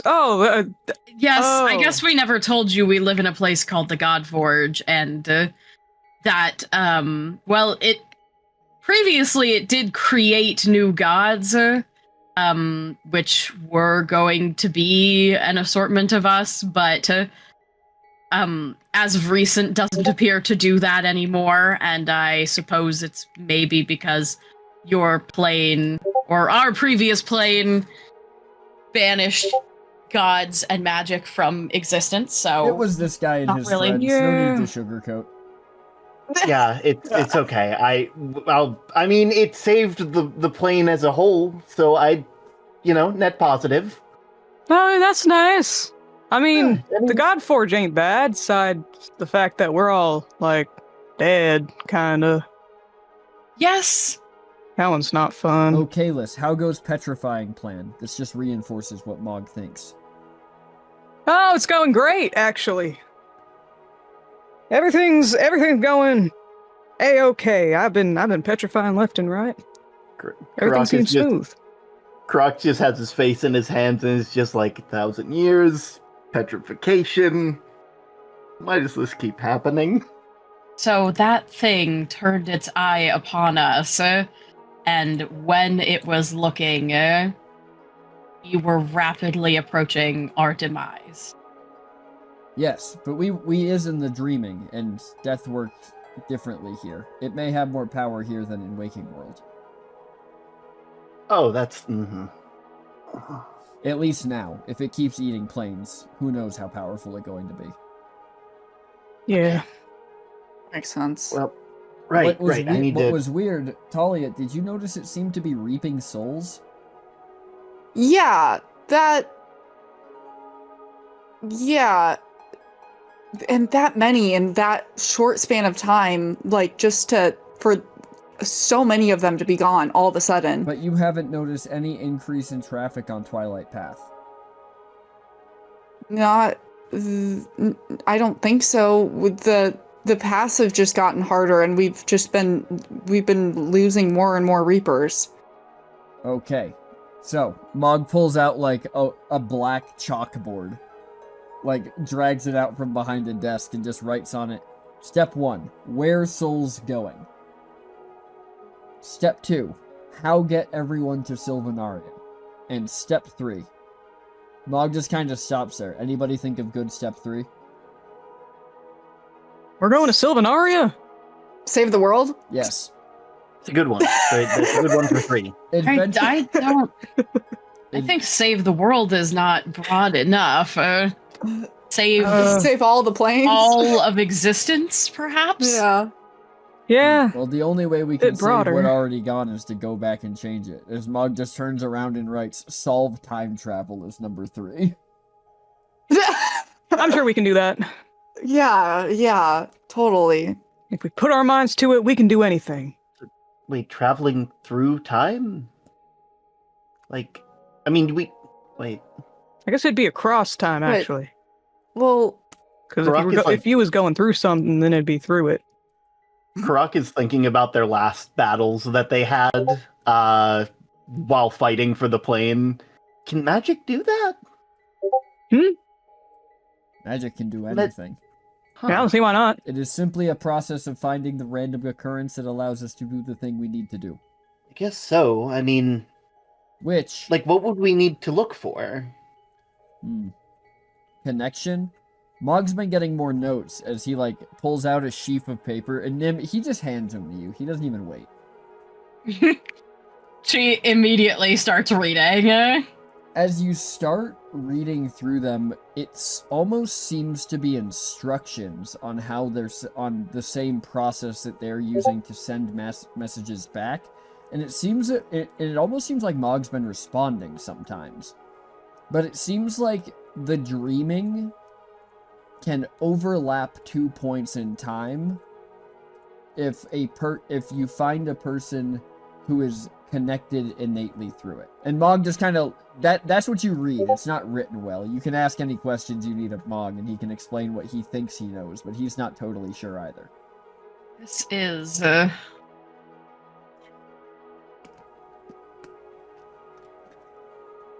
lot to take in. Yes, most ends of worlds are. I can't say I've personally experienced many world ends, but I suppose they would be rather overwhelming. Only if you let self get overwhelmed, Mog says as he looks at the chalkboard and just, like, cracks the chalk and takes a bite out of it, and then blows out smoke that smells like blue raspberries. Yes. Some. Mog got chalk from dear friends. Not much left. Hey, no pressure there. Step All 1, good, figure out Alpha. where all souls going. Uh-huh. Step 2, figure out way. Mog think he has a way. Mog think we might be able to crack two birds with one stone here. Well, if this thing is reaping souls, then best way to fight it is to prevent souls from going anywhere, and we need way to get souls from Godforge back to mortal plane.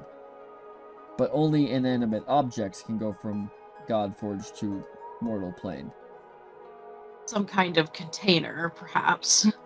Yes, something... Make us inanimate, like a petrified, like a rock. Yes, we petrify you and minimize you, but as long as there is soul inside, it won't be able to pass. So we need something Oh, to take soul out so we can get you there and then find way to get soul back into bodies. Talia? Talia, can I do that? The if you... I don't know. You seem like the soul Right. expert. I don't see Talia, why if it you wouldn't took work. souls, you wouldn't be able to find statues because they wouldn't have souls. But okay, hear Mog out on plan. Talia, Huh? you take souls. Nim, you work with Yes. Mog to come up with non-thinking creature to send to plane. Okay. Alive, but not smart. And then Talia, you take souls from people we petrify, go to plane, and put them in these things, and then these things can find the statues and put souls back in. Mm-hmm. Does this plan make sense to anyone? Mog, we can use the fluid from cloning chamber as base. Huh. Mm-hmm. Mm-hmm. That makes sense. Karak, you need prepare your world for these things arrive. Right. Talia How am I can going- bring you statues, but you need prepare your world for these things to find statues. Yeah. Hey. I can do this. This is in my wheelhouse. I can do this. Okay. Prepare. Put in place. Definitely going to need more detailed instructions on how to go about that, but I can do this. Yeah. Yes, you can. Yeah. Okay. And we'll come over for tea. Oh, that'd be lovely. I might not be around for that, but Right. 1,000 years. I've already lived well past that, and I don't expect my luck to allow me to do that again. I don't even think I can. I haven't turned to stone in years. Can I turn and look over at his at his display of what his thing is at? Of when he's gonna die and be like, yeah. I mean, I looked at my own thing, so like, Old man. Karak knows that like he was probably not going to outlive these people. Looking over He's like, like, yeah, I've already- yeah, that's It's accurate. like been around a long time already. Yeah, but I can try my best. I can make sure to prepare my family for anything that might be happening, and it'll be fine. It'll be wonderful. Okay, sounds like we have a plan. Yeah. Everybody ready? Okay. No. I guess. Not really, but As ready Maybe. as can be. yeah. Yes. You got to do it scared, right? Do it scared. Saying from a good friend. Yeah. I like that. As Yes. the vision kind of fades out, the three of you find yourself on that hill yet again. It's kind of, I'm assuming it's kind of just been where you guys have been meeting up to, like, go do this every night. Yeah. Yeah. As Well, the vision kind of fades around you. this is, I guess this is it, huh? We really need to get cracking. I guess so. Yes, I would agree. Getting cracking would be... Well, I suppose that would not be very beneficial to me, but, Oh, yeah, no, you For don't. the statues. Don't. well, yes, I don't think it would be good for the statues either. No, yeah. Um, Actually, maybe we shouldn't get cracking. We should get Yeah. moving so that we can't move anymore. True. Yes. Because we're going to be statues. This I can agree to. All right. And then Bocalis, like, holds out his hand for, like, a high five. Nim will like, she's contemplating for a minute, and then she looks up to your hand and gives you and high fives you back. Nice. Tally's gonna like go in for the high five and be like, oh yeah, never mind. Yeah. I believe they call it an air five, as she kind of like high fives the air in front of her, but like in your direction. Air five. Yes, this works well. Karak. As you wake up, roll me a perception check. Perception check. Let's go. Jesus. 7. Welp. Karak is insightful, not perceptive. Karak, as you wake up and you kind of like They are good at surviving by the seat of their pants. come to your senses, you look around the room, you see the moonlight streaming through the windows from the cloudless sky above, kind of painting the floor of the room you're in white as your wife sleeps next to you in this big 4-poster bed.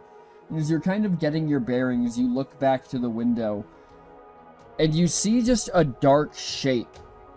What appears to be a humanoid squatted on the window frame with their elbows resting on their knees, looking back at you. And the only discernible feature behind the silhouette is that both of their irises are glowing bright red. Karak, I think for like a split second, like, almost try, like, because they were in a place where their magic was working and now it isn't, almost attempts to cast something and then remembers before, like, shaking their wife awake. Just being like, because, you know. You shake and shake your wife, but she won't wake up. You know she's not dead, she's alive, but she seems to be at least under the effects of a sleep potion. Karak, like, looks back at the window and, like... Which means that whoever did this either has a ton of money or a stash of potions somewhere, because nobody has produced those in almost 20 years. Karak, like, plans flickering through their brain, like, you know, it is trying to jump into action, attempting to do something to deal with this immediate threat that is around them. As you leap out of bed, you see almost a blur of shadow, and the figure's no longer in the window. It's sitting at the bedside next to your wife, and it's just running a finger along the side of her face. Now. No need to get so hasty, my friend. What are you doing here? I'm here for you. Why would you need me? Oh, I don't need you.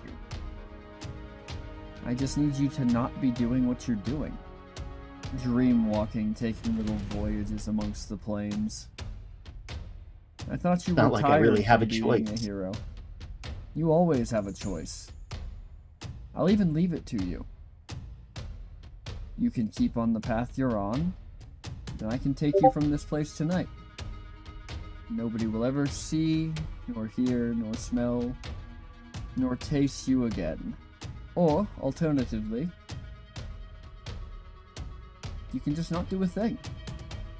You stay with your family, on your little voyages in the dreamscape, you tell your friends you're doing exactly what they expect you to. You follow all the steps and just never put in the last step of work. I'm counting on it that you'll make the right choice. Karak, like, thinks for a bit and looks, like, at their wife and then back towards the room where their kids would be sleeping and looks back at them. As you look at the room where your kids are sleeping, the figure just says, "Ah, yes, little Phineas and Juniper. They're so fragile at that age." I've never been one to give up easily. I guess you're going to have to take me.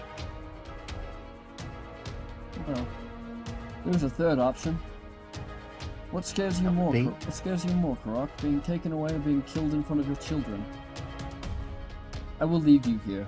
I will let you live your life. I have nothing against you, personally. I just have plans that I can't have you undoing.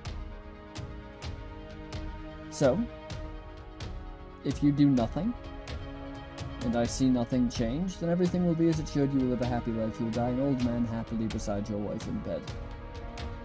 But if you take a step, if you do what they're asking you to, and I don't know what it is, but I will find out, then I'll kill you in front of your family. Maybe I'll even make it a public spectacle. Are my terms clear? Karak, once again, like, put in a very impossible situation, looks back at his family and nods, not wanting them to have to deal with his public execution, essentially. Oh, excellent. Pleasure doing business with you. As this figure stands up, and as they stand up into the moonlight for the first time, you catch a look of them. They look human, although their skin is pale. They have kind of a slight jawline, a kind of clean cut and kind of curated haircut of brown at the top, very neat and elegant. They almost seem to be wearing what appears to be like a noble's suit as they look at you one more time with those red eyes and smile, and inside their mouth you see two fangs, jagged, replacing their canines. And then with that same dash of shadow, they're gone, and the only thing left behind is the faint smell of old blood. Alright. Karak, I need to know, are you working on your project? Are you continuing with your goal of preparing the way for whatever they send? Does Karak still have... Are they still going to be ending up at this dreamscape? I'm assuming they don't really have a choice in that happening. They do not. I think Karak is going to be, like, observing like they have been, but they aren't going to make a full-on decision like that about any of this until they can talk with Mog. Not about any specifics, obviously, but just being like, what would you do in this, like, if you were given an impossible choice like that? Because Mog is his... Let's be real, his best friend. All the other ones have not shown up, probably for safety reasons, but also just like, man, Alright, roll me some D100s. Rest of us? The rest of you. Whee! Alright, Talia. Reapers are still going missing, and shepherds are now having to pick up the slack. Entire planes are disappearing, and people don't know where the souls are going. The foundations of the Twilight Path are beginning to shake. Oh. And you That's not feel it good. in your bones. Crap. Vocalis, tell us about your advances in petrification technology. Oh, I don't know, man. You figure out how Is he- he's- carve a rune on them that minimizes them so they're the size of chess pieces. There we go. We got little petrifications now. We got tiny people. It makes it Fit him in his pocket. It makes it easier as Talia starts ferrying them to the mortal plane and delivering them to you, Karak, who is not delivering them anywhere. You're just like hiding them away, holding on to them.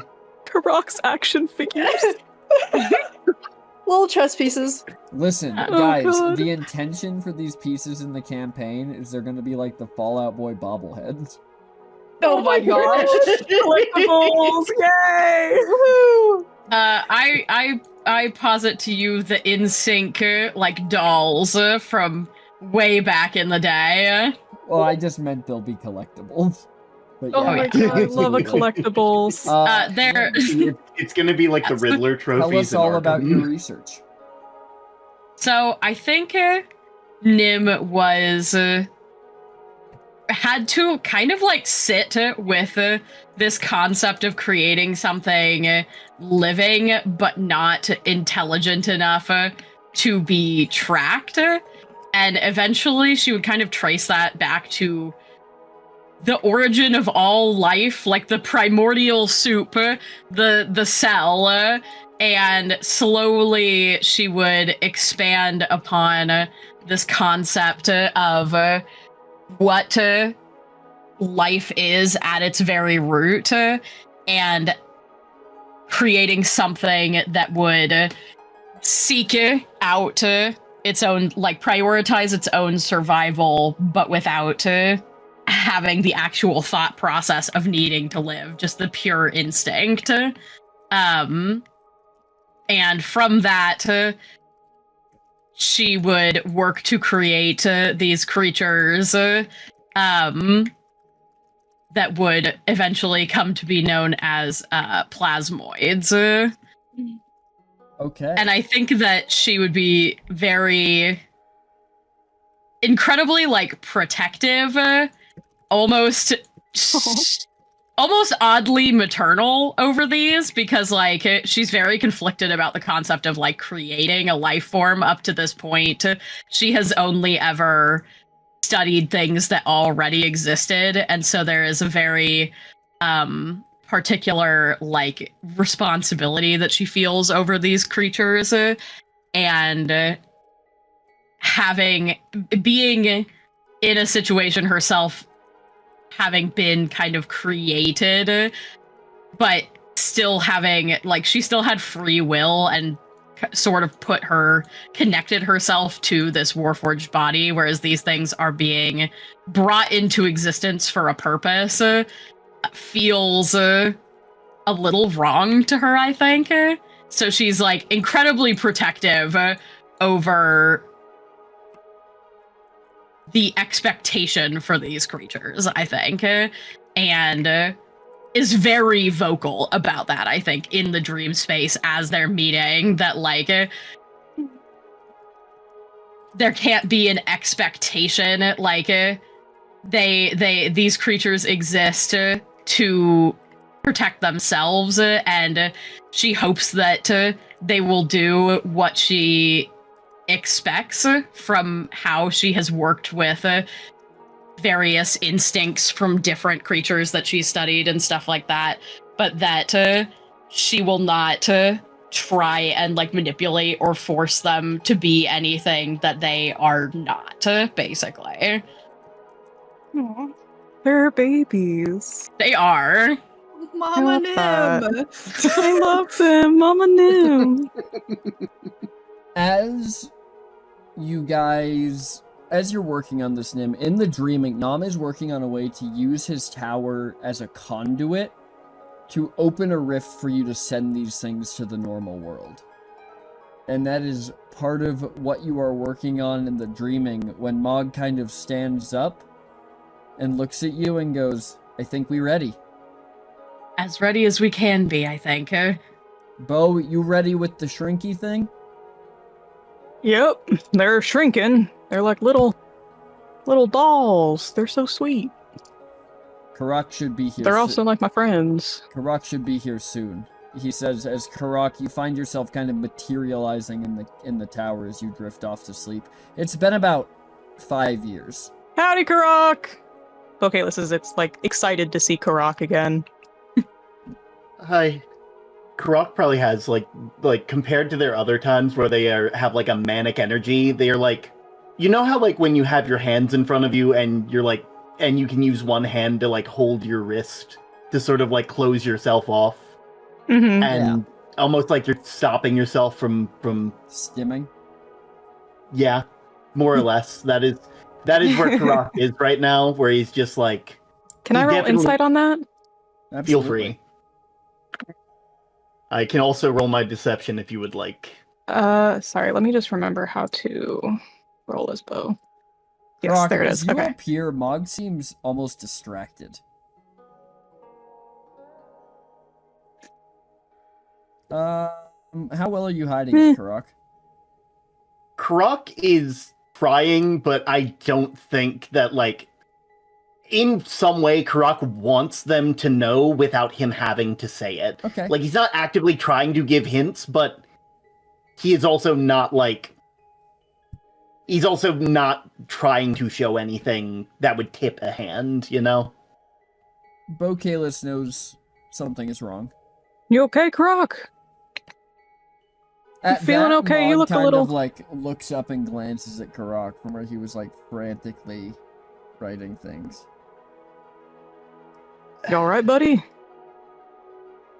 I can't tell you how many times I've heard that question, and I don't think I've ever had a different answer. No? Karak, like, looks, like, at Bo, trying to, like, let them know that that they are right. They are right. They just can't say it. Bo Kalis nods his head. Something happened at home? Your wife? You guys having a bit of a, marriage thing? Oh, she's the light of my life. My family's safe. That's good. That's good. What their names again? There's Lorik and Phineas and Juniper, and Lorik's lovely. I'm honestly surprised that that she ever turned her eye my way. She's it's been a wonderful life with her so far. And Phineas and Juniper have they've been growing so fast. I'm so proud of them. They aren't my first family, but I'm happy to have them right now. And at that point, Karak's I think starts tearing up, and that is not a very common thing for him. He is usually frantic and exacerbated, but this is... As you start, getting teary-eyed, Mog smacks your hand and goes, "No, you know how many electronics in here? You take that outside." Yeah. That's amazing. That's incredible. Yeah, I'll... You two go with. Get ready for launch. Bo takes Karak's hand and is like, "Come on, buddy. It's alright. Let's go talk about it." Yeah. And Karak, follows Bo. Nim, as you're stepping away, Mog turns and hands you a note and goes, "This should be everything you need to get them there. This launch coordinates." Right. And she will kind of almost hesitantly take the note. There's a pause, I guess, when she goes to grab it before she takes it. You think plan bad? I don't think it's a bad plan. I just You become attached to the life you make. Yes. Mog has been there. I don't like making creatures for a purpose. Every creature that I've ever studied that's been created from magic has been tormented in some way, and I hate that I am part of that cycle now. Everything natural made be tormented too. Everything designed for a purpose. People just bad at picking purpose. Everything fit its little piece of the puzzle. Yes, but no manufactured creature that I've ever studied or known has had such an immense weight put on their sheer existence. No? What about you?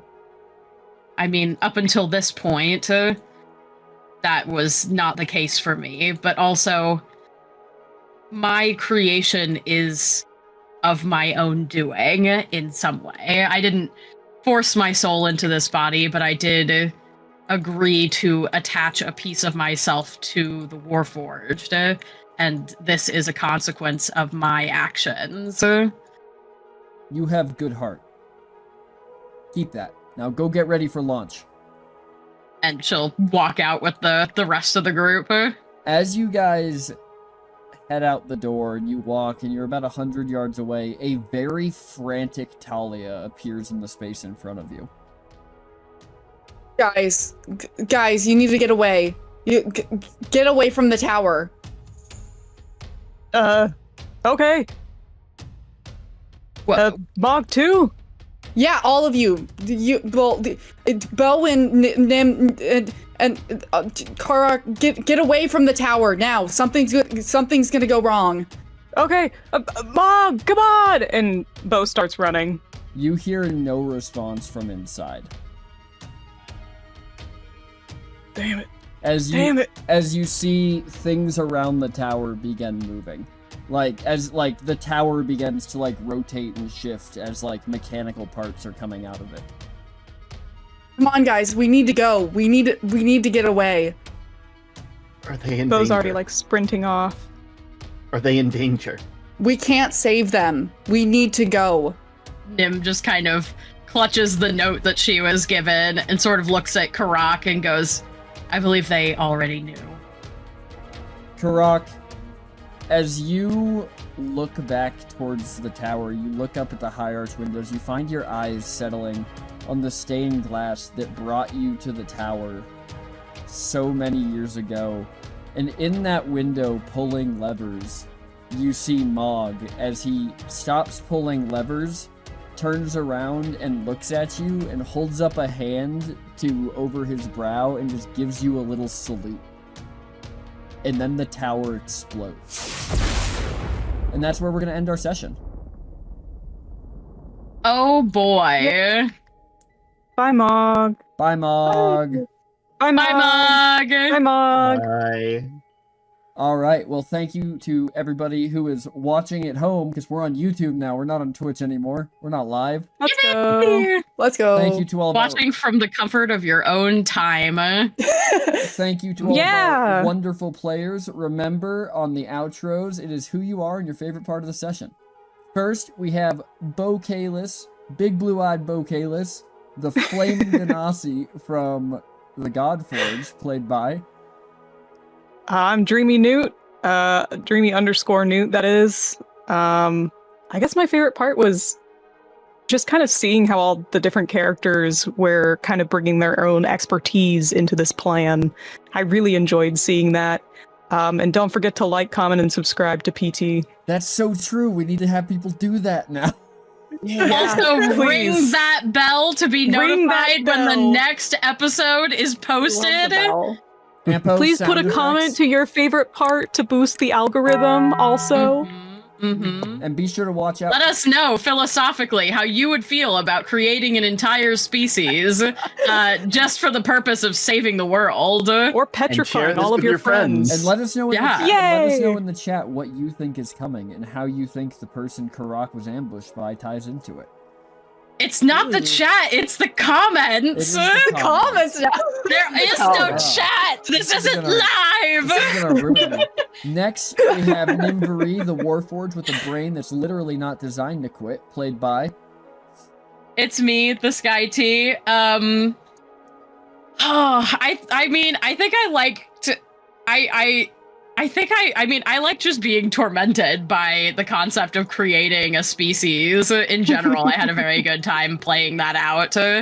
I had a lot of feelings about that in terms of how I would play this character. Also, I mean, I'm Yeah. just in love with big, beautiful Bo Kalis. So I always love playing Bo Kalis. he is truly a gift unto this world. Also, the dynamic between Bo and Nim is just chef's kiss. They're such like himbo genius besties. They are.